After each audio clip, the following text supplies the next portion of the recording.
Assalamualaikum warahmatullahi wabarakatuh. Apa kabar Bapak Ibu, para kesatria dan Sri Kandi JMT dimanapun berada. Senang sekali hari ini kita bisa bertemu kembali ya dalam cara menyusun target dan 4 perspektif balance scorecard. Nah, balance scorecard adalah keseimbangan ya dan dapat diukur. Nah, untuk cara menyusun target tersebut. Jadi dia harus balance dan memiliki scorecard atau penilaian atau tolak ukur. Nah, selanjutnya dari 4 perspektif balance scorecard itu, yang pertama adalah dia perspektif human capital. Nah, human capital adalah bagaimana cara mengelola SDM dengan baik, meningkatkan kompetensi karyawan dan sebagainya. Nah, lalu yang kedua adalah internal business. Internal business adalah bagaimana cara memastikan kualitas dari produk itu baik dan bagaimana agar produk itu bisa tetap eksis dan produk itu bisa terjalankan dengan baik. Yang ketiga adalah perspektif customer atau pelanggan. Bagaimana cara menjaga agar pelanggan tetap loyal sama kita, bagaimana cara agar membuat pelanggan bisa tetap setia sama kita dan terus memakai jasa atau pelayanan atau produk dari kita.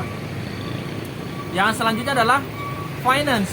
Nah, finance ini bagaimana dari produk ya, dari keseluruhannya bisa menghasilkan pendapatan, menghasilkan uang, menghasilkan revenue. Bagaimana agar produk yang kita jual atau jasa yang kita jual bisa menghasilkan finance atau revenue dari produk yang kita ciptakan. Nah, lalu yang selanjutnya adalah terkait dengan OKR. Nah, menyusun target itu harus dirincikan dengan OKR. Apa sih OKR itu? OKR itu adalah rincian dari target-target yang akan kita susun nantinya, memakai perspektif balance scorecard yang ada 4 tadi. Human capital, internal business, customer, dan finance. Maka OKR itu adalah yang pertama objektif. Nah, apa objeknya? Maka objeknya kita memakai 4 objek tadi dari 4 perspektif tadi. Yang kedua, apa key-nya? Nah, key itu artinya kunci. Apa kuncinya? Ya, apa hal spesifik atau detail yang mau kita susun nantinya? Memakai key tadi atau kunci tadi. Nah, yang terakhir adalah result. Nah, apa hasilnya setelah kita menerapkan ya dari key yang tadi, dari kunci dari 4 perspektif tadi atau salah satu dari 4 perspektif tadi, apa hasilnya? Nah, untuk hasilnya ini dia biasanya berbentuk angka, maka disebut dengan OKR atau Objective Key Result. Nah, yang selanjutnya menyusun target juga harus SMART ya. Nah, apa sih sebenarnya SMART itu? Kok ada banyak sekali ya? Ada OKR, ada balance scorecard, ada SMART dan sebagainya. Nah, untuk mengetahui tentang SMART itu seperti apa, oke, kita sambung di video selanjutnya. Ya, baik Bapak Ibu ya. Sistem OKR itu adalah sistem untuk menentukan bagaimana sebenarnya hasil dari target tersebut. Ya. Jadi hasil dari target tersebut kita tuangkan juga di dalam OKR, yaitu di dalam resultnya yang berbentuk angka-angka, ya kan?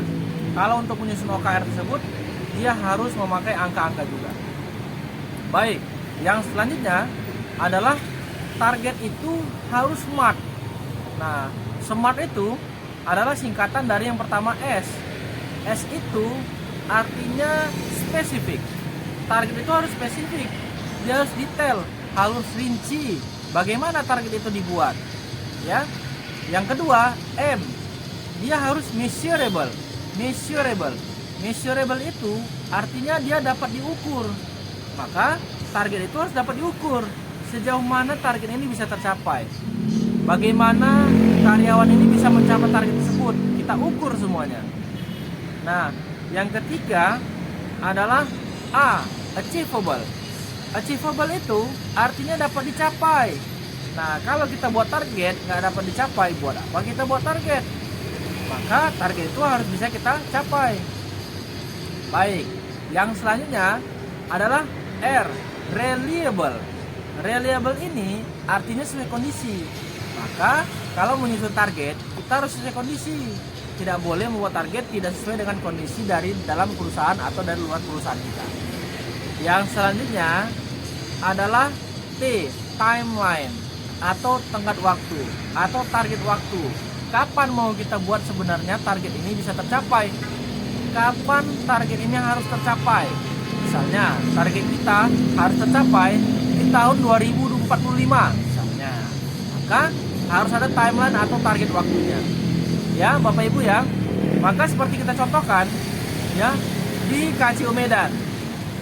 Nah, kalau kita melihat dari KPI atau Key Performance Indicator atau indikator kunci keberhasilan JNE KCO Medan, ada 4 perspektif juga Bapak Ibu ya. Yang pertama, dia dari human capital. Bagaimana human capital performance? Bagaimana human capital bisa memberdayakan dan mengembangkan potensi dari karyawan, potensi dari SDM untuk mengembangkan bakat minatnya agar apa? Agar bisa lebih menunjang pekerjaannya.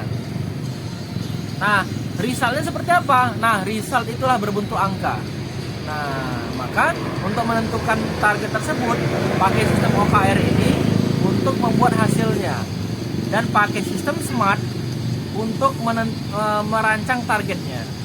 Nah, misalnya indikator keberhasilan dari human capital performance, 80% karyawan mampu ya berkomunikasi dengan baik misalnya. Maka itulah targetnya.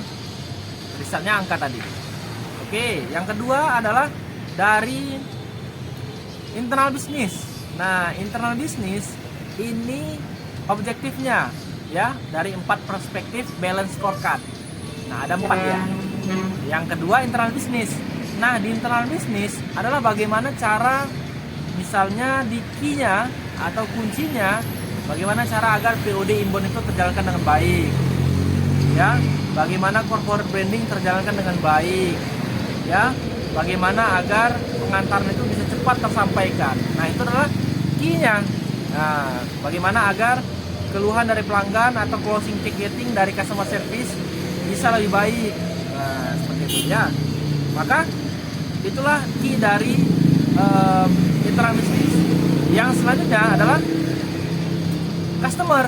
Nah, customer ini kalau kita lihat dari key JNE KCO Medan atau kuncinya atau detailnya adalah penambahan jumlah pelanggan. Nah, penambahan jumlah pelanggan, dan yang kedua adalah network atau penambahan jaringan atau penambahan mitra atau penambahan agen-agen dan gerai-gerai. Nah, maka itu juga termasuk bagian dari customer. Ya. Nah, yang selanjutnya, yang terakhir adalah finance. Nah, objektifnya adalah finance. Nah, untuk key-nya atau kuncinya yaitu sales atau revenue. Sales atau revenue ya. Yang kedua, dia account receivable atau penambahan akun atau penerimaan akun. Nah, itulah dia Bapak Ibu ya dari sistem OKR tersebut. Jika kita melihat contoh dari JNE KCO Medan.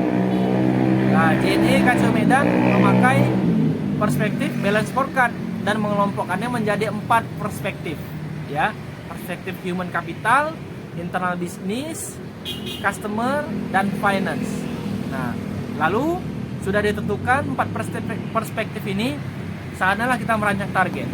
Ketika kita sudah merancang target, maka targetnya haruslah SMART. Nah, spesifik, targetnya harus spesifik ya. Seperti misalnya human capital performance, bagaimana memberdayakan karyawan, mengembangkan potensi karyawan, membangun komunitas agar karyawan bisa bekerja lebih baik misalnya. Nah, lalu dia measurable, dapat diukur. Dia harus dapat diukur. Nah, apakah memang bisa karyawan ini mencapai potensinya dengan baik? Nah, itu harus diukur. Nah, yang selanjutnya adalah achievable, dapat dicapai. Nah, harus bisa kita capai 80% misalnya. Harus bisa kita capai. Nah, yang selanjutnya adalah reliable, sesuai kondisi. Kita harus melihat juga kondisi dari internal perusahaan dan kondisi dari mungkin di luar dari perusahaan. Yang selanjutnya ada timeline. Kita harus punya target waktunya. Nah, itulah menyusun targetnya. Sesudah kita menyusun target tersebut, maka kita masukkanlah ke dalam OKR Bapak Ibu atau objektif key resultnya tadi. Nah, setelah kita masukkan, lalulah kita menentukan angkanya tadi. Nah, dari target tersebut dia dapat diukur, lalu dia mempunyai angka. Nah, di result pun seperti itu, dia mempunyai angka. Dari target 10, berapa yang tercapai? Nah, itulah result atau hasilnya. Maka di sistem OKR itu harus kita buatkan atau cantumkan juga hasilnya. Baik Bapak Ibu, mungkin hanya sekian cara menyusun target ya. Nah, yang pertama dia harus pakai 4 perspektif balance scorecard ya. Setelah sudah dapat perspektifnya apa saja, lalu memakai sistem SMART ya, harus spesifik, measurable, achievable, reliable, dan timeline.